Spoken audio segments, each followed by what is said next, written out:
Today we're going to talk about our final manner of disrupting our opponent's alignment slash head displacement.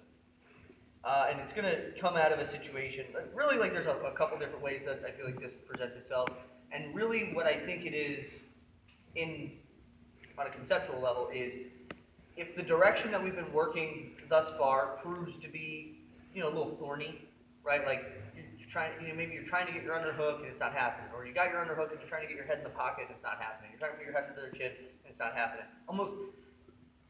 Almost universally, if the conditions that they will create to prevent us from going towards the owl perch or the head and chin or the TP or the Ken Brown's thing, will facilitate the conditions for what we're about to work on. Okay, so.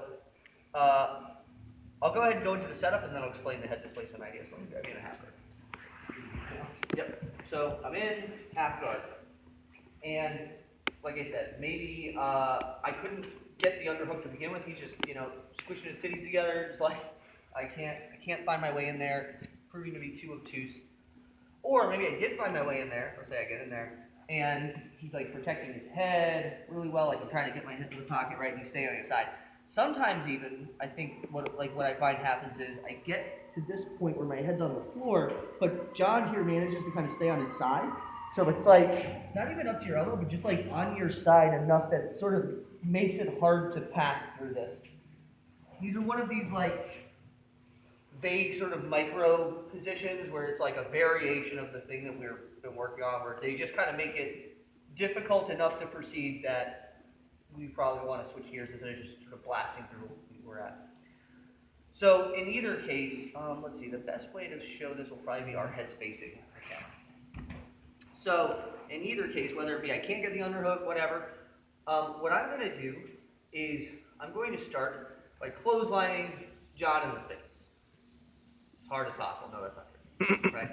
But like I'm here, and I'm going to club the side of his head. Boom. My goal is to wrap around his shoulder and ideally eventually get into the armpit, which we'll talk about in a second. I'm going to then sit through towards his feet, okay?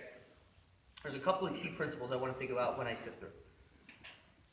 Number one is I want my upper body to stay heavy on my opponent. A lot of times when people sit through, so I'll actually, let's go to side control for a second. I want to demonstrate this from here. I think it's easier to sort of see the dynamics.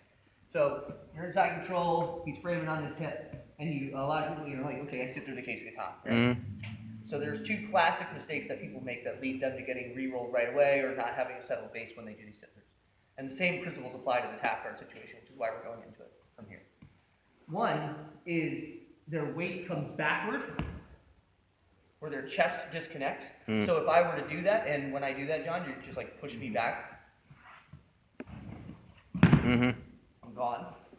And two is they sit through in a manner where their hips are farther forward than their shoulders, right? Mm-hmm. So even if I keep my chest glued, if I sit through like this, you see it's kind of even hard to keep my chest there. And once again, if John pushes me over, right, I'm off balance.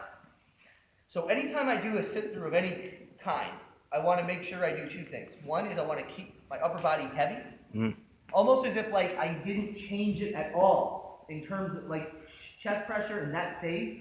I'm just rotating my hips. Mm-hmm. And two is I want my hips to land farther behind me than my shoulders. So now if John tries to push me backwards, it's like I'm not going anywhere. So we're going to apply the same principle in half. I have the half guard. I'm here.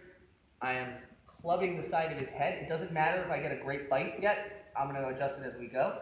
And then when I sit through, I keep my chest heavy. My hips go behind my shoulders. You guys see that? So you see how it's like instead of me being like this, here. Does that make sense? Yeah. This is now where I want to start making my adjustments. I can scoop my butt in to clear his arm, and I can pummel this arm deeper, and then, do you want to rotate around this? Yeah. What I'm working for is my back 3 fingers in the armpit. I do not want all 4 fingers because if you guys, can you see my wrist right now? You guys notice when I put all 4, it's like at this sort of awkward wrist rotation. Mm-hmm. I go here, it's a straight line. When I get here, we're going now to our third and final manner of head displacement. We've talked, just hang out here for a second, we've talked pinning the back of their head to the floor and like creating a frame under the chin. And we've talked, actually I'll do on this side, putting our head in the way of their head and moving it off to the side. Now our final one, which is basically the most old school one that exists, I'm going to turn his face away from me. Yeah? So the way I'm going to do this from here, say I'm here, is I'm going to toggle kind of essentially like 3 little movements. 1 is I'm going to pull his shoulders back in space. 2 is I'm going to shift my shoulder down towards his waist and back up. And then 3 is I'm going to pull his armpit to my shoulder. So that feels like a lot worse, right? Mm-hmm. I'm going to loosen up on that, but like this gets pretty uncomfortable. And at this point, if I have his face turned like that, I'll even ratchet it up a little bit more. And John tries to like bridge into me. So like this head control is often enough to just stop them from doing anything. Mm-hmm. Right? So I'm here, have my good alignment. I'll loosen up on the head, but picture I'm smashing down. Okay? And we end up in this position, right? Now, what they will do every time is lock up a half guard high on my knee. So you see how you're low on my shin, I want you to get high on my knee. Right. This is what, if you know how to defend in a half guard, this is what you're going to do. Because now I'm carrying all the weight of his leg. If I keep my leg extended like this, can you see my leg okay? If I keep my leg extended like this, it's going to be very hard to get free. Okay. So what I'm going to do from here is I'm going to grab the pant leg on the inside of the knee, just like a little cabrita grip. And this foot that's in the half guard is going to walk toe, heel, toe, heel, toe, heel. And I want to walk until my foot is as close to being straight. So that's getting very hard to hold. Right. At this point, like it's super easy to get that knee off. Okay. We'll go back and I want you to hold on tight to my leg. It's here, as you can see, it's difficult for me to get free. I grab the pant leg on the inside of the knee, and I toe, heel, toe, heel, toe, heel, and that'll just shave right off. Okay. Now I'm ready to get out of here. What I'm going to do is I'm going to do a big back step, but key dynamic here. I try to back step, go ahead and hold tight. My foot kind of catches. So what I'm going to do is I'm going to take advantage of John's physiology. If John sits here, let's say I'm going to get my leg out for a second, and I want you to just grapevine your feet, like just like crisscross your ankles, like close guard. Extend your legs straight, please. Now bring your feet in close. No. Yeah, bend your knees. Notice what happens there. I want you to bring your knees to your, like do that again, and then this time bring your knees to your chest. You notice how like when his legs extend forward, his knees close, when his knees come in, they open? Yes. Right? Because your hips are angled. So we're going to take advantage of this. So we go back, have a head control. He's got this locked up. I've cleared my foot. I have the pant leg on the inside of the knee. And instead of just trying to pass from here, I'm going to take his knees to his chest, high. Then I'm going to take my knee up and step back. Okay. Once I get here, I'm going to punch his legs across. So if like, try to shrimp please. He's not going anywhere. Once I get here, swing my arm, and take side. This can also come out of, like I said, I already have the underhook. Let me get you down again.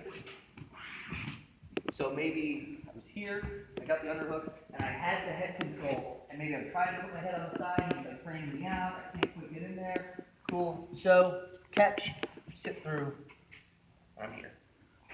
I don't really worry that much about this arm because it can't do much, but it's always better to be inside the armpit. So kind of shift your hips around to get there.